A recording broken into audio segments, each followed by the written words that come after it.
అసలు నైవేద్యంగా బలి ఇచ్చిన కోడి కాలను, కోడి తలకాయని ఇలా ఎందుకు వేలాడదీస్తారు? ఇక్కడ నైవేద్యంగా ప్రసాదం పెడితే ఇక్కడ క్లీన్ చేసే మా అమ్మ ఉదయం వచ్చి చూసేసరికల్లా మాయమైపోతుంది.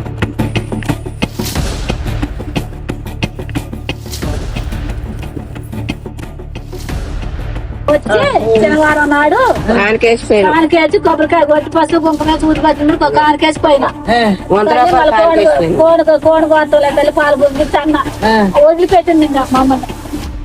అప్పుడు దాకా వదిలిపెట్టలే. ఇవాళ మనం వచ్చేసాం శ్రీ సత్యమ్మ తల్లి దైతమ్మ తల్లి దేవాలయం.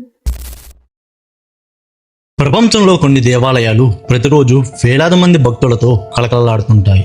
మరికొన్ని దేవాలయాలు మాత్రం ప్రకృతి ఒడిలో నిశ్శబ్దాన్ని మాత్రమే సాక్షిగా చేసుకొని శతాబ్దాలుగా అలాగే నిలిచి ఉంటాయి. ఖమ్మం జిల్లా సత్తుపల్లి సమీపంలోని ఈ అడవి మధ్యలో ఇప్పటికీ చాలా మందికి పెద్దగా తెలియని ఒక చిన్న దేవస్థానం ఉంది. ఇక్కడ కొలువై ఉన్నారు సత్యమ్మ తల్లి, దైతమ్మ తల్లి. ఎందుకు ఈ ఆలయం గురించి చాలా మందికి తెలియదు. ఈ ఆలయం గురించి ఇప్పటికీ సోషల్ మీడియాలో పెద్దగా ప్రచారం లేదు. పెద్ద పెద్ద గోపురాలు లేవు, భారీ క్యూ లైన్లు కూడా కనిపించవు. కానీ ఈ ప్రాంత ప్రజల్లో మాత్రం ఈ తల్లులపై ఉన్న విశ్వాసం మాత్రం చాలా బలంగా ఉంటుంది. ఒక ప్రశ్న, గ్రామ దేవతల ఆలయాలు ఎందుకు ఎక్కువగా గ్రామ సరిహద్దుల్లో లేదా అడవుల్లో కనిపిస్తాయి? స్థానిక సాంప్రదాయాల ప్రకారం గ్రామ దేవతలను గ్రామానికి రక్షణగా నిలిచే శక్తిగా భావిస్తారు. అందుకే వారి ఆలయాలు గ్రామాన్ని కాపాడుతున్నట్లు భావించే ప్రాంతాల్లో నిర్మించబడ్డాయని స్థానికులు చెబుతారు.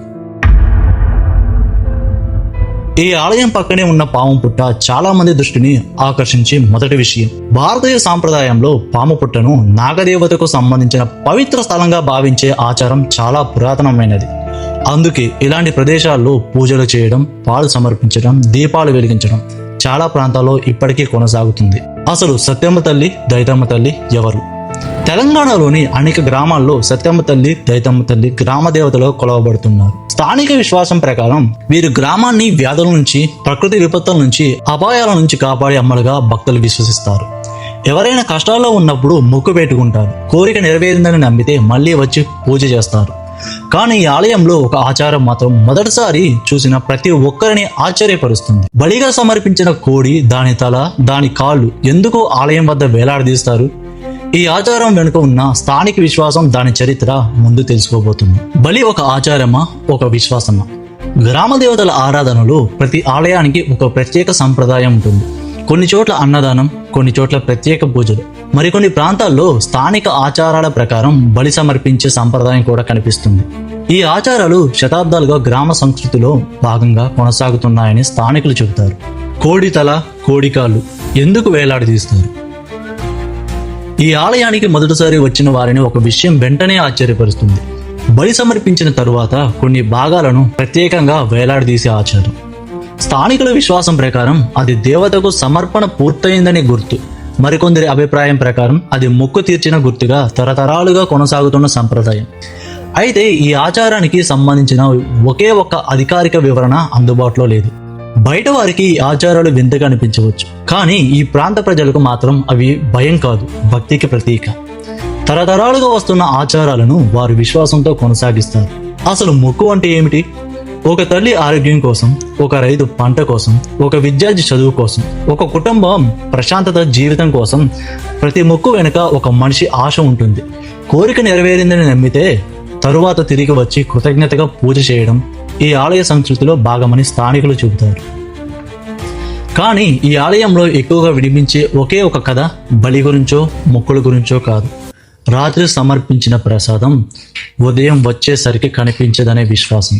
అది నిజంగా ఏమిటి? రాత్రికి ప్రసాదం ఉదయానికి కనిపించదా? ఈ ఆలయానికి వచ్చే చాలా మంది భక్తులు ఒక విషయాన్ని ప్రత్యేకంగా ప్రస్తావిస్తుంటారు. రాత్రి సమర్పించిన ప్రసాదం ఉదయం వచ్చేసరికి కనిపించదని.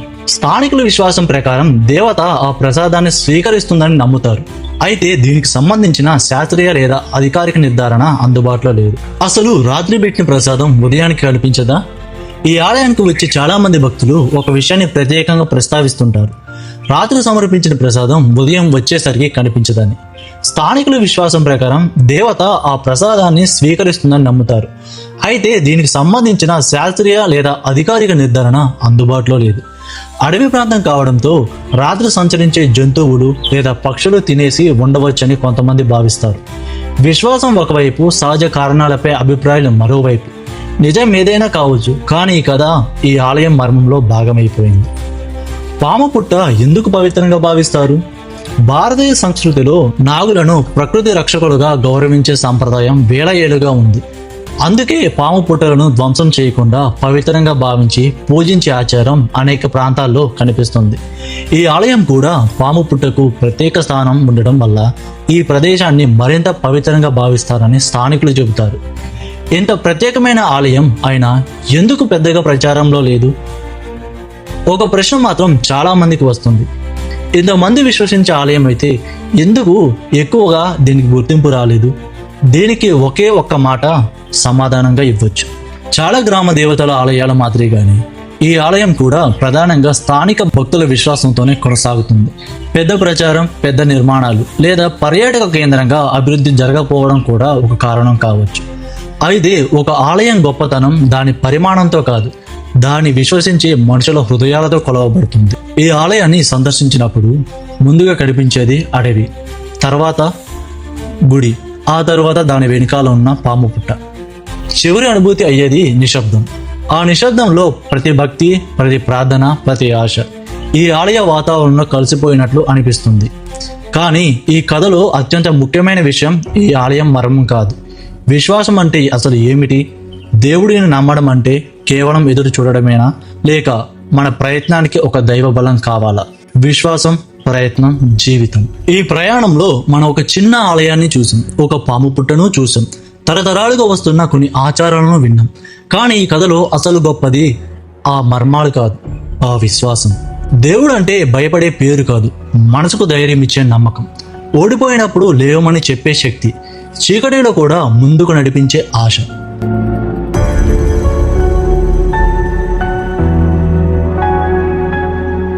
కానీ ఒక విషయం మాత్రం ఎప్పటికీ మర్చిపోవద్దు. దేవుడిని నమ్మండి, భక్తిని గౌరవించండి, సంప్రదాయాలను గౌరవించండి.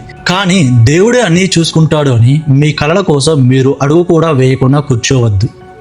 నీ కుటుంబం కోసం, నీ భవిష్యత్తు కోసం, నీ కలల కోసం నువ్వే కష్టపడాలి. ఎందుకంటే దేవుడు నీ తరపున పరీక్ష రాయడు, నీ తరపున పని చేయడు, నీ తరపున నడవడు. కానీ నువ్వు నిజాయితీగా వేసే ప్రతి అడుగులో, నీ ప్రయత్నంలో, నీ ధైర్యంలో, నీ మంచితనంలో ఒక దైవ బలం నీతో ఉందని చాలామంది విశ్వసిస్తారు. ఈ ఆలయం మనకు నేర్పింది సత్యమ్మ తల్లి, దైతమ్మ తల్లి, ఈ అడవి, ఈ పాము పుట్ట ఇవి కేవలం ఒక ప్రదేశం కాదు, తరతరాలుగా కొనసాగుతున్న విశ్వాసానికి గుర్తులు.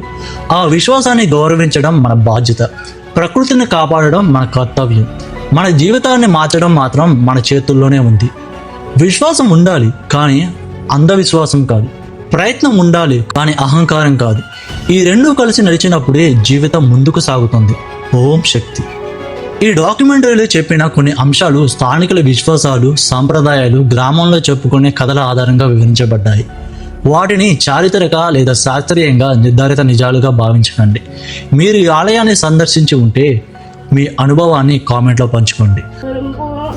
రానన్ని మంకుంది బాలుడు పెట్టిండు, అమ్మ నడిపించింది, అర్థము పోయింది, గంటల్లో తేడాలు కాకుట్టి నా తల్లి, పేరల్ల ముగ్గులు ముగ్గులుగా ఇడిపోతుందో లేదు ఇడిపోతూనే ఉంది, కాసేపు మంచి కాసేపు కొండట్లా